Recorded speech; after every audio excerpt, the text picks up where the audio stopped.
Bienvenidos a este segundo video del módulo 2. Vamos a estar repasando con un poco más de detalle algunas de las métricas más importantes para contenidos.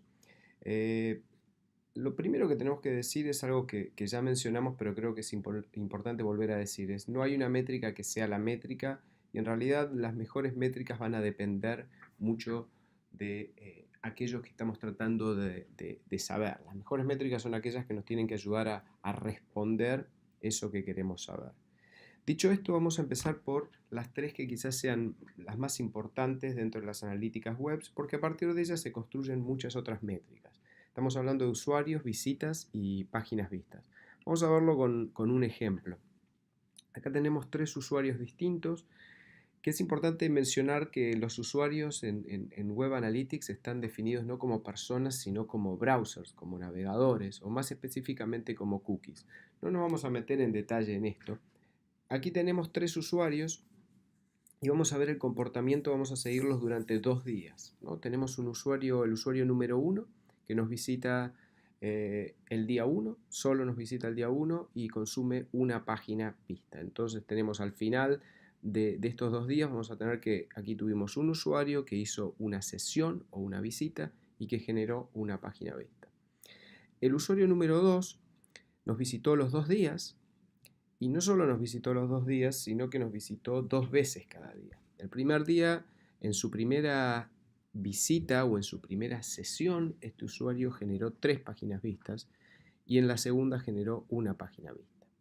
En el día 2 generó 2 páginas vistas la primera vez que nos visitó y también 2 páginas vistas la segunda vez que nos visitó.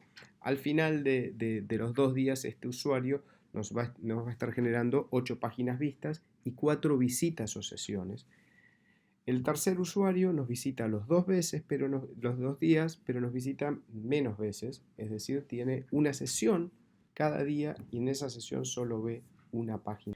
Voy a volver a insistir un poco sobre páginas vistas porque es la métrica más utilizada y un dato bastante interesante del Centro Internacional para Periodistas que en su estudio muestra que las redacciones utilizan a páginas vistas como la métrica de preferencia en el 73% de los casos y es por lejos la más utilizada. Como bien vimos anteriormente, es una métrica que hay que tener cuidado porque no es una métrica que nos muestre algo más que el alcance. No nos va a decir nada cómo se está consumiendo ese contenido, ni nos va a estar diciendo nada sobre el comportamiento de los visitantes. Entonces es importante tener esto en cuenta cuando lo estamos utilizando.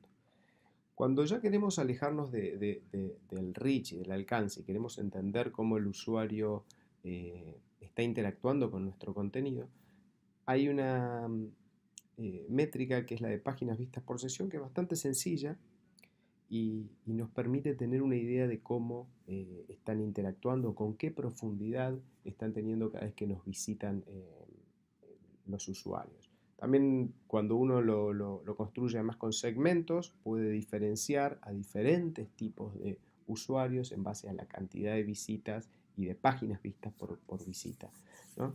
Hay una métrica que se utiliza mucho y yo siempre recomiendo muchísimo cuidado, es la tasa de rebote o bounce rate. Es una métrica que se utiliza bastante en las redacciones, pero que sin embargo es bastante engañosa.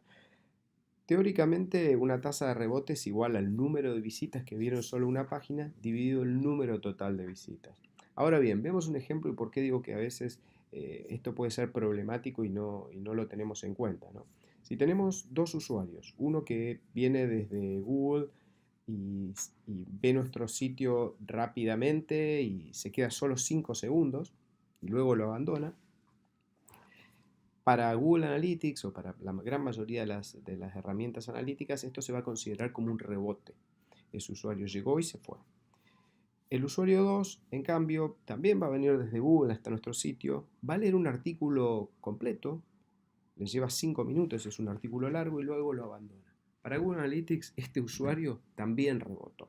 Entonces, si no hay un trabajo definiendo o redefiniendo la tasa de rebote, que se puede hacer, realmente es una métrica un poco engañosa y realmente un alto rebote no quiere decir necesariamente que tengamos un mal sitio.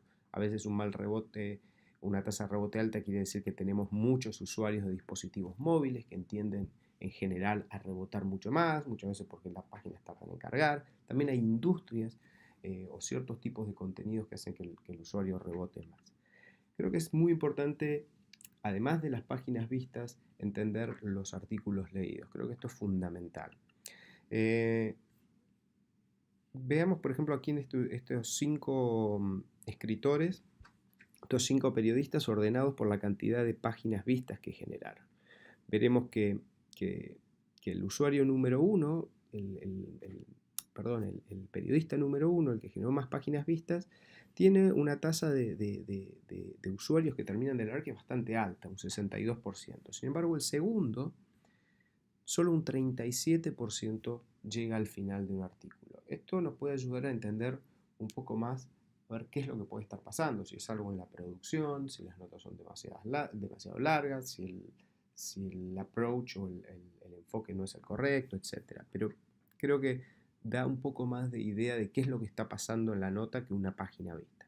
Finalmente hay una métrica que no es una métrica web, pero es la de artículos producidos, que es fundamental para poder entender la producción, el rendimiento de un tipo de contenido. Y si bien digo, no es algo que genera la audiencia, sino que es algo que nosotros tenemos que contar, no es muy utilizado dentro de las redacciones. Y creo que es fundamental tenerlo en cuenta en todos los análisis que estamos haciendo. Bueno, con esto terminamos y nos vemos en el módulo 3, donde vamos a estar viendo el poder de los segmentos a la hora de entender las audiencias.